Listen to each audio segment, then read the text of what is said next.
today.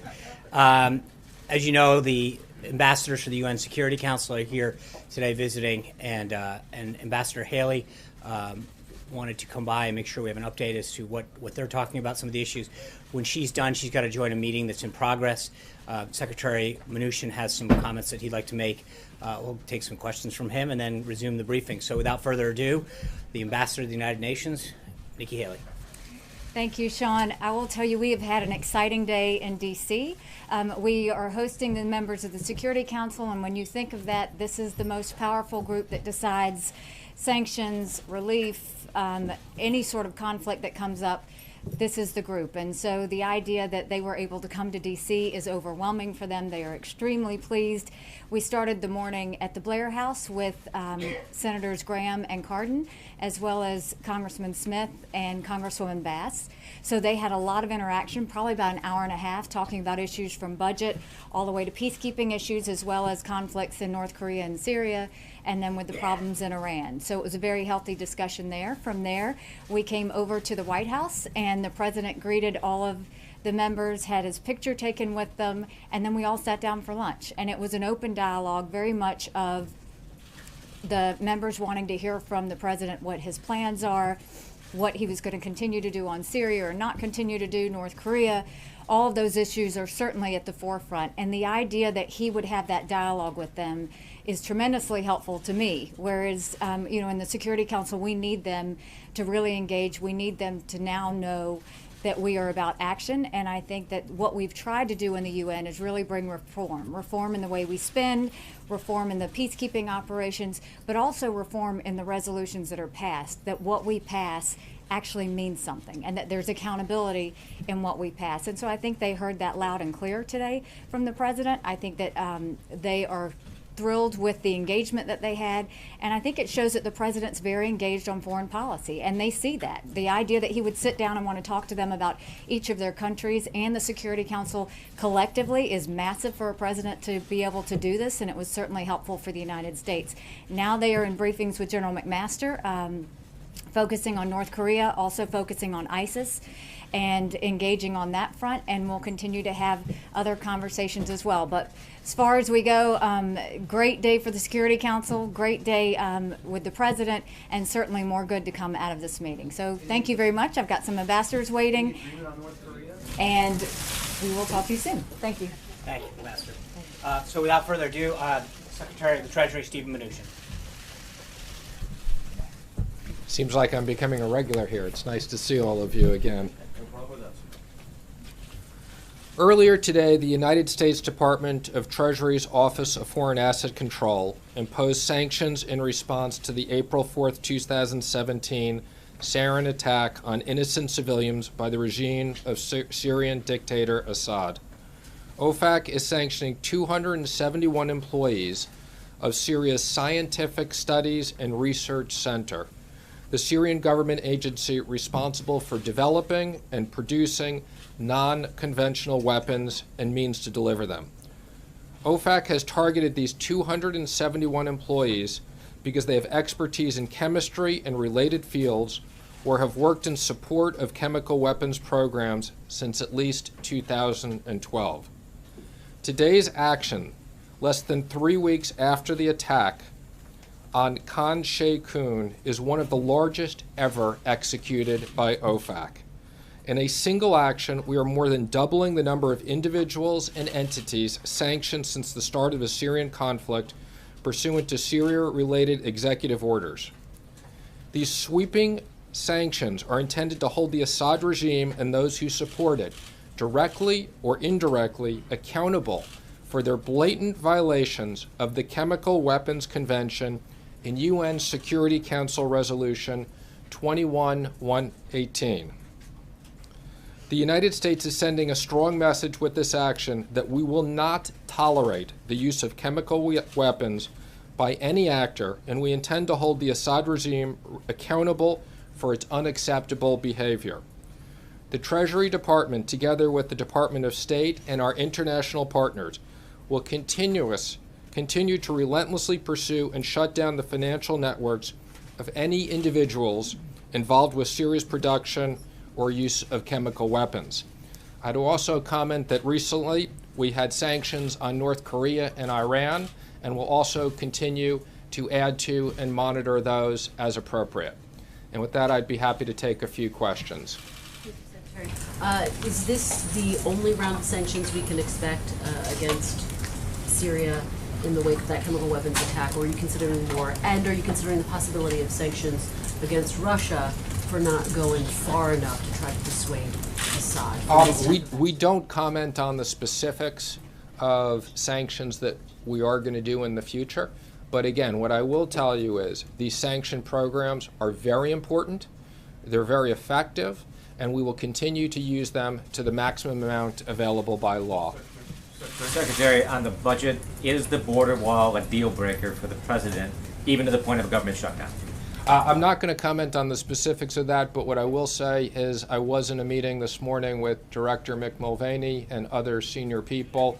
The president is working hard to keep the government open and addressing various issues. Can you tell us what these sanctions actually do? What is different today than was different yesterday before OFAC moved?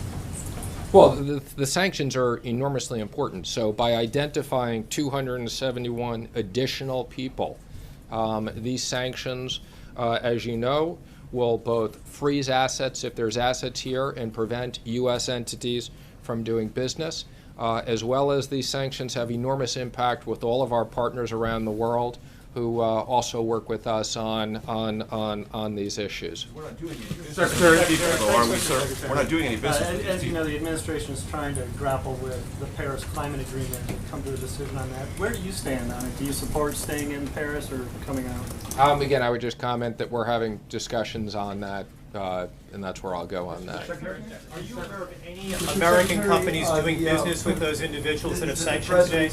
Said last week there'd be a tax reform proposal released Wednesday. He did indeed. So from widely reported. Yeah. I imagine that surprised you a little bit. What can we expect? Let me just first say, I've been working with the president for over the last year on his economic plan in regards to creating growth. The president is very determined that we can get to sustained economic growth of 3% or higher. We're working on tax reform, we're working on regulatory reform, we're looking on job creation, and this is something that on the tax side I've been meeting weekly with the House and the Senate on designing things, and we'll be coming out, as the president said, with more details on Wednesday. Secretary, thank you very much. Along the lines of tax reform, I know the specifics of the broad details will be delivered on Wednesday, but without getting into the specifics, what does the middle class gain if there is a simplification but also a loss of deductions, whatever they might be? If we lose the deductions, how does that help the middle class? Well, let me just say, we've been clear on what the president's objectives are for tax reform. Middle income tax cut, a priority of the president's. Simplification. The average American should be able to do their taxes on a large postcard. Business tax reform. We need to make business taxes competitive, and we expect with doing that we will bring back trillions of dollars from offshore. Secretary? Thank you, sir. I guess the question I have is to sort of bounce off of what John was asking about this announcement on Wednesday. It doesn't sound like we're going to get the finer details of what this tax reform package will entail. Is it a good idea to start talking about tax reform, something that you said can't be accomplished by August, when you don't have all the details? Well, there'll be details that'll come out, and yes, I think it is important that we're talking about it, and we are going to move forward. I'll just take a couple more right there. Yes. Can I just follow up on what Major was asking you? For those of us who are not completely clear about the 271 employees, are you suggesting by looking at these sanctions that there are U.S. companies, or they have holdings in the U.S., or they would be traveling or doing some sort of business that we're actually freezing or barring? Again, I can't comment on the specifics of these sanctions beyond what we release, but I can assure you that when the U.S. puts puts out sanctions. They have impacts both here and throughout the world, and we wouldn't be doing this if we didn't think it is impactful. It's quite impactful. One more back there, yes. Thank you, Mr. Secretary. Would you say that simplification of the tax code or cuts would be the first priority? You've mentioned both the postcard and closing the gap with growth, but which is first thing that we're going to hear about on Wednesday? Again, what I'd say, on the personal side, we're about a middle income tax cut and simplification. On the business side, we're about making them competitive. And this is the last one. Go ahead. Again, what I've said before is the tax plan will pay for itself with economic growth. Thank you, everybody. Nice to see you. Thank you, Mr. Secretary and Ambassador Haley. I just want to kind of walk through what the rest of the day and the week, and then we'll get to some questions. As you know, this morning the President had a call with German Chancellor Merkel, who had extended a gracious invitation for the First Daughter and Assistant to the President Ivanka Trump to attend the W20 summit. Tomorrow, Ivanka will be in Berlin at the W20 participating in a panel that is entitled Inspiring Women, Scaling Up Women's Entrepreneurship. This follows the roundtable on vocational education and workforce development, issues that are central both to Ivanka and the Chancellor's agenda that they hosted here at the White House in March. While in Germany, Ivanka will also visit a school for interactive tour and discussion with students participating in the Apprentice program. In commemoration of Holocaust Remembrance Day, she will visit the memorial to the murdered Jews of Europe in Berlin. A readout of the President's and Chancellor Merkel's call should be out already. Following that call, the President spoke with Dr. Peggy Whitson, the commander of the International Space Station, via video teleconference. As I told you guys last week, Dr. Whitson, who is on her third extended stay aboard the International Space Station, breaks the record for the most space time of any American astronaut. The President was honored to celebrate this incredible achievement by Dr. Whitson and the American space program and discuss the exciting future of space exploration and space science, including how the Inspire Women Act, which the President recently signed, ensures that NASA continues recruiting women for important STEM-related jobs in aerospace. After that, as I mentioned at the top, the President had a working lunch with UN Ambassador Nikki Haley and the other ambassadors of the countries that are part of the UN Security Council. Under the President's leadership, America has once again taken a leadership role on the world stage, and our global partners have welcomed this renewal of American diplomacy. Later on this afternoon, the President will sign a proclamation on Holocaust Remembrance Day, part of the week-long Days of Remembrance, first held in 1979 and later established by Congress as our nation's commemoration of the Holocaust. Tomorrow, as every president since the United States Holocaust Memorial Museum opened in 1993, President Trump will participate in a Days of Remembrance commemoration. As he said during his video message to the delegates of the World Jewish Congress Plenary Assembly, the Trump administration is committed to stamping out prejudice and anti-Semitism everywhere it is found. Following the proclamation, the President will host a credential ceremony for newly appointed ambassadors. He will then have dinner with Senator and Mrs. McCain and Senator Lindsey Graham. Later this evening, the Vice President will return to Washington, where he's finished his time throughout the world. While in Hawaii today, the President will have lunch with U.S. troops at Joint Base Pearl Harbor Hickam and participate in an arrival ceremony and U.S. PACOM before boarding Air Force Two for the ride home to Washington.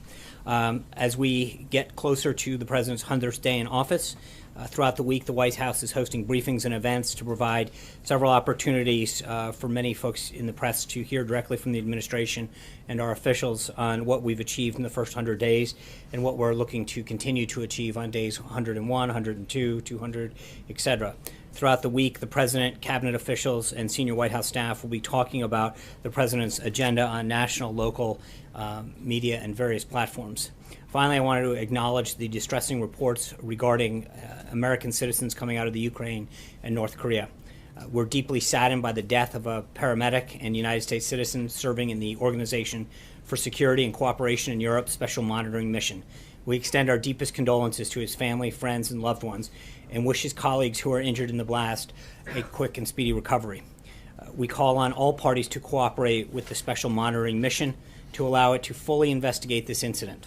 The tragic death of a staff member only serves to underline the urgent need for all sides, particularly the Russian-led separatist forces, to implement their commitments under the Minsk agreements.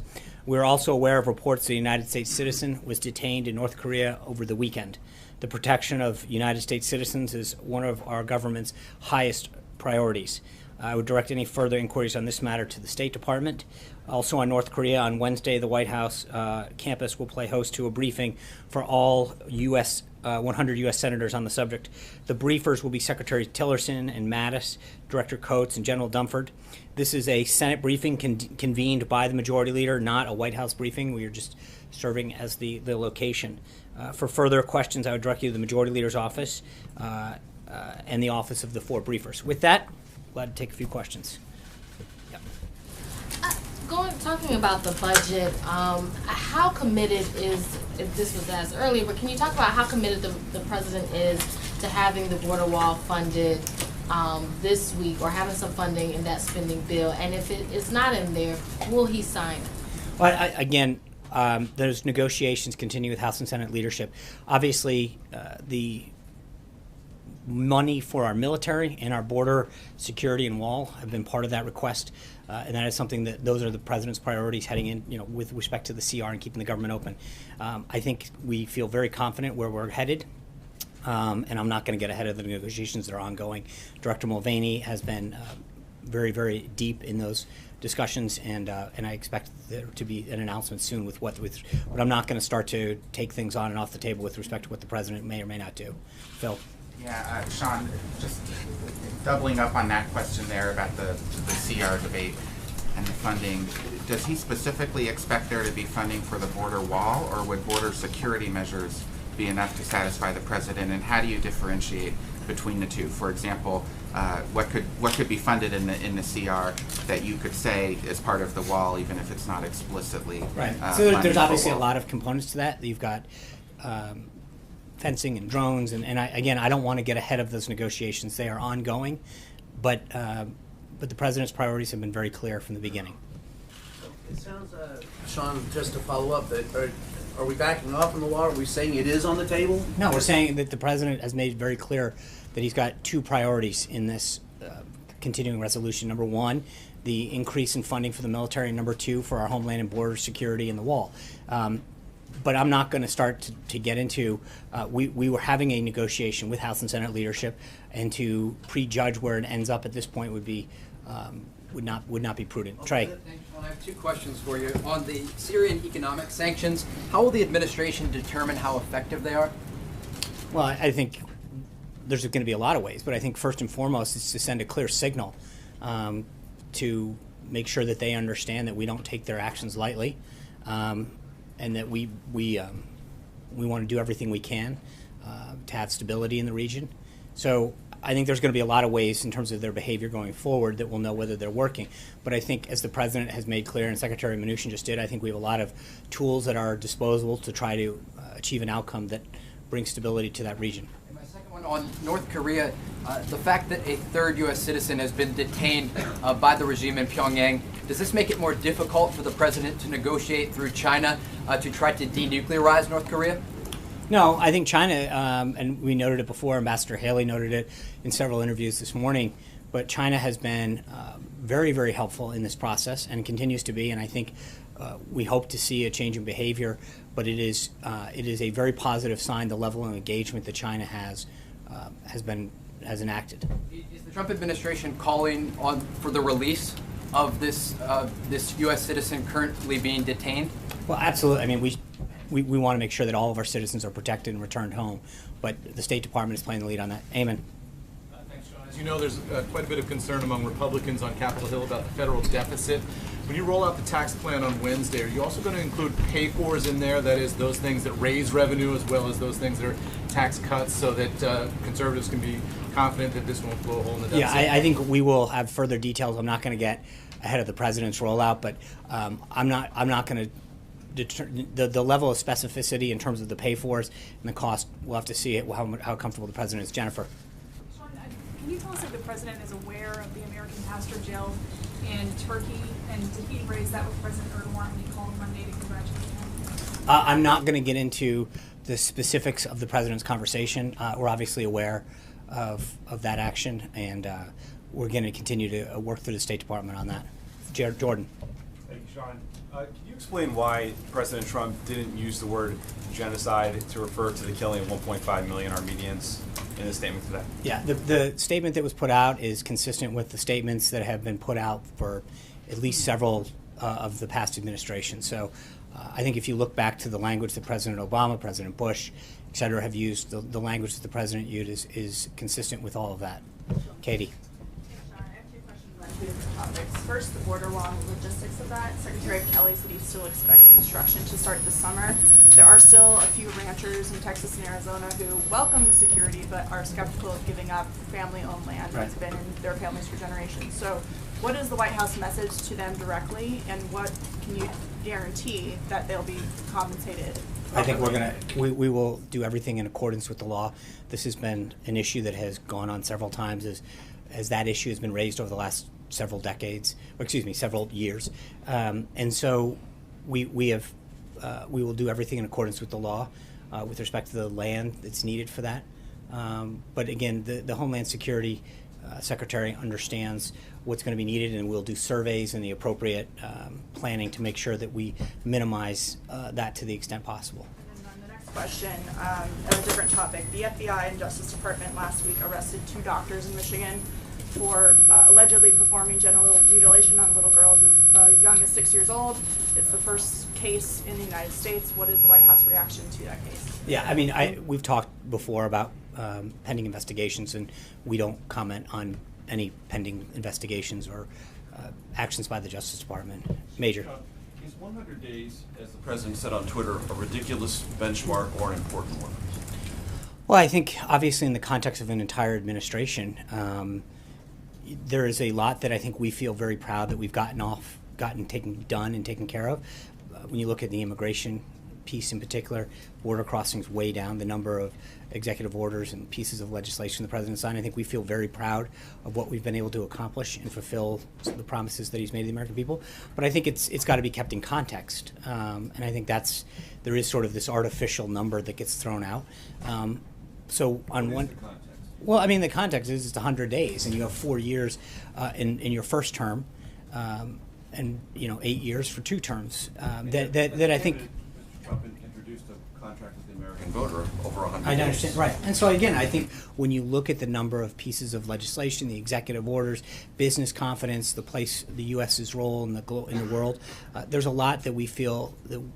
A lot of accomplishments that have occurred, and we feel very good about what we've done as we head up to this first 100 days. But I think you're going to continue to see a lot of action and a lot of results going into the second 100 days, the third 100 days, all the way through. In 100 days, there is no funding, explicit funding to the wall, and there's no health care reform or repeal of Obamacare. Would the president consider that, and would he invite his supporters to consider that a conspicuous failure? Based on the promises he made during the campaign. Right. I think when you look at the totality of what we've accomplished on job creation, on immigration, on trade, it is unbelievable what he has been able to do. And so it's not, you can cherry pick any couple of things and say, okay, well, what about this or that? But I think when you look at it overall, in terms of the drop in border crossings, if you look at consumer confidence and the relationships that we've developed around the globe and the accomplishments this president's had on protecting the country, on bringing back jobs and starting, those have been unbelievably significant. And so to minimize that or to look and pick out 2 or 3 things, but I think, look, we're going to continue to push for health care reform. We feel very good about the direction that it's going in. It's been very positive. And I think that the construction of a wall is going to continue to be an area that moves forward. But all of that stuff is happening just as the president asked for and committed to doing. Some of it, has been a little slower, but mostly because of working through Congress and getting things done. But when you think about what he's started, he'll move forward on tax reform, health care, on immigration, on trade. It's been a hugely successful first 100 days. And without the president necessarily describing it as a failure or not, would he say that he's learned something about the process and how long things take that he perhaps didn't appreciate as a candidate? Maybe he overpromised on the speed with which he'd achieve these things? No, look, with all due respect, I think that when you look at the lists of things in each of the various areas that he's been able to do, I think he's very pleased. I'm talking about some conspicuous campaign promises that rally after rally he Right. made and said, don't worry, it's going to happen. Right, and I think on healthcare. All I'm asking is, does he have a different awareness of how difficult those things are than he did as a candidate? I'm sure that there are things that you learn in the job, but I think that he is very proud of what he has set out to do and the progress that we've made. And I think you're going to see healthcare get done, but it's going to get done right. And that, in particular, is something that we're continuing to work at. We can't make people vote, but we've made significant progress and moved the legislation forward and improved it greatly. And I think that we are going to see progress on that. Zeke. Two questions on two different topics. First, to follow up on Eamon's and the other questions on the budget. Is the president willing to sign a continuing resolution that is not deficit neutral or deficit reducing? For instance, sign a continuing resolution? Yeah, yes. For instance, a continuing resolution that would increase the deficit. I have not seen a score on anything that's come out, and I think we'll have to wait and see what the final. You're not ruling that out one way. I'm not at this point. And following up on Jordan's question, the president has talked a lot about, has not been shy about criticizing his predecessors for some of their missteps from both parties, and also hasn't, has made a point of often bucking convention. So why not take this moment to label the killing of 1.5 million Armenians a genocide? I think, again, as I noted to Jordan, the statement that the president put out is consistent with the last several administrations. I understand that, but there is it is perfectly in keeping with the language that's been used over and over again. John. Yeah. Sorry, I was writing. Well, you had your hand. Would you agree with the assessment that some within the administration have that a vote on health care this week is very, very unlikely? I think the vote is going to get scheduled when Speaker Ryan and Leader McCarthy and Congressman Scalise determine that they have the votes and they feel confident. I'm not. I think we've been very clear. The president made it clear on Friday when he was walking back over from the Treasury Department that if it happens and we have the votes this week, great. If it's next week or the week after. But I think we want to make sure that we've got the votes and we're headed in the right direction before putting some kind of artificial deadline. But would you think that this week is unlikely? I think that whenever the Speaker and the leadership over in the House tell us that they feel confident that they have the votes, then we would encourage them to move forward. I mean, I hate to, I'm not trying to not answer the question, but I think that's the answer. It comes down to when they feel as though they've got the commitments to push the bill forward. Well, there was a push to try to get something on the legislative scoreboard by the 100th day. Does it look like that now will not happen? As I said, we have been very clear from here, and I think the president has been very clear in his comments that that our goal is to get it done and get it done right and get it done to make sure that we have the votes. I think there have been I've read some background quotes and sources about when it wants to, but we've been very clear publicly about when we want to get that done. Kelly. The president has been very clear that Judge Gorsuch, now Justice Gorsuch, is a big part of his first 100 days accomplishments. And the White House, in the rollout about the 100 days, said there would be a dinner with the president and all the justices of the Supreme Court. Now that is off the list. Is the dinner not happening, or is it not publicly being talked about because it's wrapped up in the politics of the 100 days? No, I think that we've moved some things around in the president's schedule this week, but we hope to have something at some point. To sort of sweep up the high court into the politics of 100 days. No, I think that having a relationship and a meeting with the Supreme Court at some point would be a great idea, and it's something that we hope to have on the schedule at some point soon. Caitlin. Can you explain the president's change of thought on DACA? I think he's been consistent about two things. One, that he's had a heart. He wants to make sure that he does what's in the interest of children in particular. But secondly, I think the president's priorities since he took office have been very clear that the focus would be on folks who presented a danger to public safety. And that's what it's been. And that's where it continues to be. And I think he is someone who understands the issue and the priorities that need to get laid out by this country. And so everything that he has done has been consistent with what he has said from the get-go. Jonathan. I understand that he said that the criminals would leave first, but last August he said that DACA defied federal law and was illegal. So does he still think it's illegal? I understand, and I think that his comments that he made last week, that he understands that In a lot of cases, this involves families and small children who've been here, and he has a heart. We're going to work through the immigration. I understand. What I'm trying to do is answer the question that I think the president wants to make sure that he addresses the issue of illegal immigration and all of its components in terms of visa reform, border security, the wall, all of these things in a system of priorities. And right now, the priority is to make sure that folks who present a public safety concern to the United States and to our citizens are dealt with first. And that's what he's happened. He's also very pleased that through his action and his vision for how he wants to see to move forward on this, sees a huge drop of illegal border crossing. That is a big accomplishment for this presidency, and it's something that we're obviously very proud of. Border crossing is a big thing, but amnesty is a big I understand part, that. 'cause he- I just walked through the question. Jonathan. Sean, how confident are you that there will not be a shutdown? Can you, from that podium, guarantee that there will not be a government shutdown? I can't guarantee, How close can you get but to I think that the work that Director Mulvaney and others have made in these negotiations has been very positive. They feel very confident that won't happen. So he won't insist that his priorities get funded on the border, the wall, increased security. That's not what I said. I said that I think Is he willing to shut down the government? No. It's not. Look, they are currently negotiating. We feel very confident that they understand the president's priorities and that we'll come to an agreement by the end of Friday. And on the 100 days, if I can just follow up, the contract with the American voter that the president signed included 10 pieces of legislation. Right now, he's 0 for 10. Only one of those has actually been introduced. Right.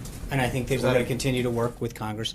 As he says in that document, I will work with Congress to achieve these, and we are going to continue to work with Congress to achieve those. But why have 9 of them not even been introduced? I think when you look at what he has done, in terms of Supreme Court justice, the executive orders, the number of legislation, there's a lot that has gotten done. I don't think anyone, I remember very clearly the first few weeks, and still to some extent, the comments that got made about the pace that we were keeping and we have kept.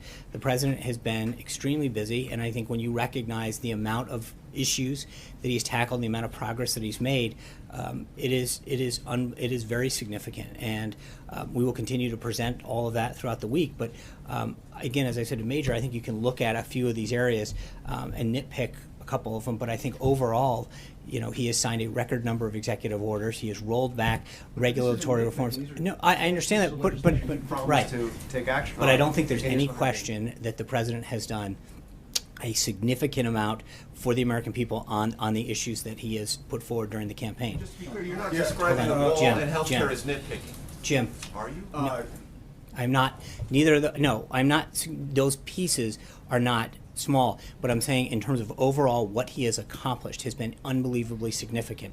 When you talk about all of the other areas, the regulatory relief, the efforts that he's made on immigration, on trade, all of those issues. And again, what I'm trying to say is when you look at everything that he's done and the amount that he's accomplished in these first 100 days, I think you can go back and find an area, one or two, and say, okay, well, he didn't do this. But I think you have to look at it in totality of what he actually did get done. John, Jim. on the wall, why is there even a discussion about shutting down the government over paying for the wall? Isn't Mexico supposed to pay for the wall? Well, I think, Jim, the president has made very clear that initially we needed to get the funding going, and there's be several mechanisms to make sure that that happens.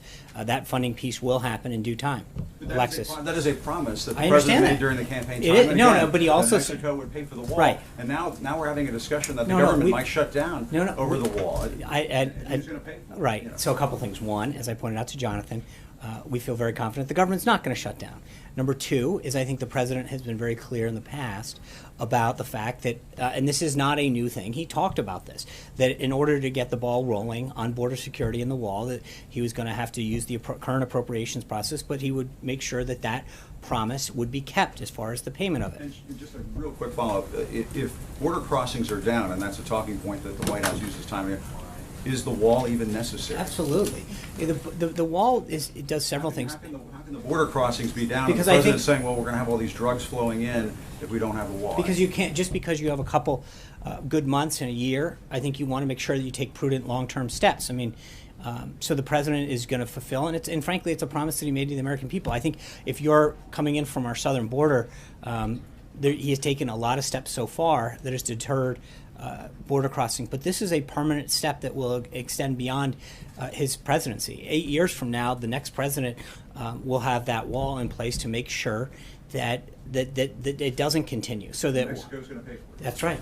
Thank you, Alexis. Sean, this might relate to Jim's question too, but on Wednesday, I have two questions. On Wednesday, when we see the outline that Secretary Mnuchin was just describing, will the president help aim Congress toward his decision about whether the border adjustment tax is the right idea, and also related to that, whether the pay-fors for the wall that might be of interest to lawmakers will become evident as part of the outline of what he'd like to do in terms of taxes? Right. Well, I don't mean to evade that, but I think there's a reason he chose. We're waiting till Wednesday to have the details that he wants to share out. I'm not gonna. We got a couple days before that happens, so I'm gonna have to ask you to wait 48 hours. Can you say whether we will have a generally better idea? I can will tell we you. have a generally better idea of where he? I think you'll have a better idea of where the president stands on tax reform and what he wants to accomplish. Yes, okay. John. Wait. I have one follow-up. Okay.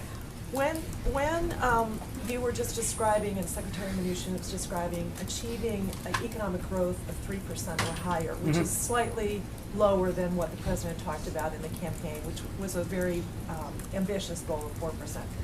I'm just trying to figure out, what is the timeline for that? Is the president thinking he would like to achieve 3% or higher in his first term because of the headwinds that were, obviously the United States is facing abroad? I mean, that's a very ambitious goal still, 3%. Right. Well, and I think that he has taken a lot of steps, not just on the tax side, but on the regulatory side as well, that I think are clearly already paying dividends.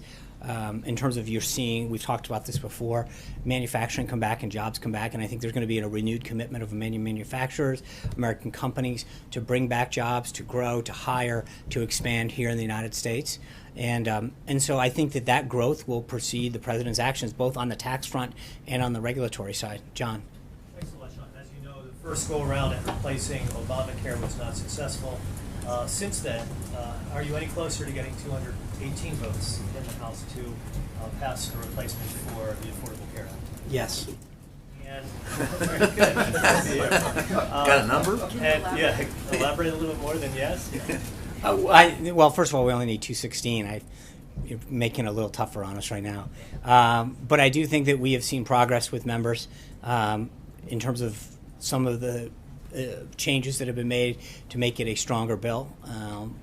But we're getting close, and as I mentioned at the outset, when I think the president feels confident or when the leadership of the House tells them that they feel confident that they have the votes, then I'm sure they'll call a vote, but that's up to them to decide. And a separate one, obviously a different topic, and that's the election over the weekend in France. Yeah. Any comment on the results that came out of France over the weekend? Would the president be satisfied with either alternative, Macron or Le Pen? Yeah, obviously, it's up to the people of France to decide who their next leader are, and we respect the decision that they make in May. So our job is to work with whomever the French people choose. Anita. Two questions. One, on the budget, the spending plan, what is the president doing? I understand Mick Mulvaney and others are doing things. Is he calling members? I don't see anything on his schedule for this week. Are members coming over? What is his... As needed, he'll be involved. I think the legislative team has been giving him updates, and as he's needed. He has talked to members, of course. I mean, I just mentioned he's having dinner tonight with Senator McCain and Senator Graham. He's had lots of discussions with members at various times. We're not at a position now where he is actively engaging on the way he was at, say, the end of health care. I think as his team tells him that needs phone calls, but he is actively monitoring and being given updates by the senior team that is working with him. Talking about his priorities, I would like you to include them. I think his priorities have been crystal clear. I mean, remember, it's starting in the first week of March. Director Mulvaney engaged with appropriators on the House side, and I'm not sure when he started with. So this has been an ongoing discussion now, almost for 8 weeks, with the senior team here and appropriators in the House in particular. Okay, and then on the second issue, on the 100 days, if as someone mentioned, the president tweeted that it was a ridiculous timetable or whatever. Why is the White House doing so much this week? You have indicated that all these activities this week, from hearing from different people, are because of the 100 days. Why do this 100-day push if it's a ridiculous amount? I think we've gotten a fairly decent amount of inquiries from you and your colleagues, and so in order to answer those inquiries, yeah, well, we're givers. I don't think there's anyone in this room that hasn't lodged a request to say we're writing a story on the 100-day mark. We're doing this on the 100-day mark, and so we want to make sure that we answer your questions as truthfully as possible and as thoroughly and comprehensively. So we will have to fulfill all of these requests that are coming in from you and your colleagues. But I also think that we are very proud, and the President's very proud of what he's been able to accomplish in the first 100 days. And, as we sprint towards these final 100 days, there's two things. One, I think because of the inquiries that we've had, we want to make sure we take an opportunity to make sure that people understand how much he's done in all the different areas. But we also want to start talking about the next 100 days and what else is left to be done, and how we're going to continue to work hard to get all of that done. But there's a lot that has been accomplished, and I think it's appropriate to comment and to share with the American people all of the things that he has done to fulfill the pledges that he made to the American people. Clarify, are we going to hear, prior to the rally on Saturday, are we going to hear directly from him? There was some talk of a press conference. Yeah, I'll have further updates on the schedule going forward on maybe not. Huh? The press conference? No, I will have, we're working out some scheduling issues for the rest of the week, and I'll make sure I give you an update as we move forward. Kristen. Thanks, Sean. I just want to circle back on healthcare, because at the top of the President's list of agenda items for the first 100 days was repealing and replacing Obamacare. So does the President want to expect to see a vote on healthcare this week? I'm sure, look, he'd love to do it. If the Speaker and the Majority Leader and the Whip come and tell him that they've got the votes, then we'd love to do it. I think his goal isn't to fit it into a finite timetable, as he mentioned on Friday. If it happens this week, that's great. If it happens next week, that's great too. The goal is to get it done and get it done right, and so we're not going to jam it through just for the sake of it. So he's concerned about potentially rushing it through. I hear what No, you're no, saying. He doesn't want right. it to happen this week just to meet that benchmark. Exactly. Okay. Let me ask you about tax reform. I know you don't want to get ahead of the announcement on Wednesday. Thank you. But there's a sense that it is more realistic to pursue targeted tax cuts as opposed to broad tax reform. Right. Will we on Wednesday see a proposal for targeted tax cuts? Well, as you stated in your question, I'll let the President and the team speak on Wednesday with respect to what they're going to outline, but I'm not going to get ahead. Does the President think that it's realistic to do broad tax reform without having replaced Obamacare? I think that the President said he's going to make there's a lot of things that are possible, but let's let the President. He made a commitment to get it out on Wednesday, so let's be patient. And wait till Wednesday. And just one more. Of course. Is there a plan for infrastructure reform in the works? Will we get that? That's another thing that's on the list, but I think we seem to have our hands full right now with healthcare and tax reform. It's obviously still committed to seeing infrastructure, something he's talked about a lot in terms of roads and bridges and rebuilding things. But let's get these first two things moving. But I think you're going to see a continued commitment to infrastructure as well. One of the things that could potentially have bipartisan support. Is there an urgency to get infrastructure reform passed? So either we're doing too much or we're not doing enough. But I think, look, he has made it very clear that is a priority of his. As you point out, it's something that I think both sides of the aisle and both chambers probably agree on. There's a public-private partnership that could really benefit our infrastructure in terms of the financing piece of this. We'll have further details on that moving forward, though. Thank you guys very much. I'll see you tomorrow.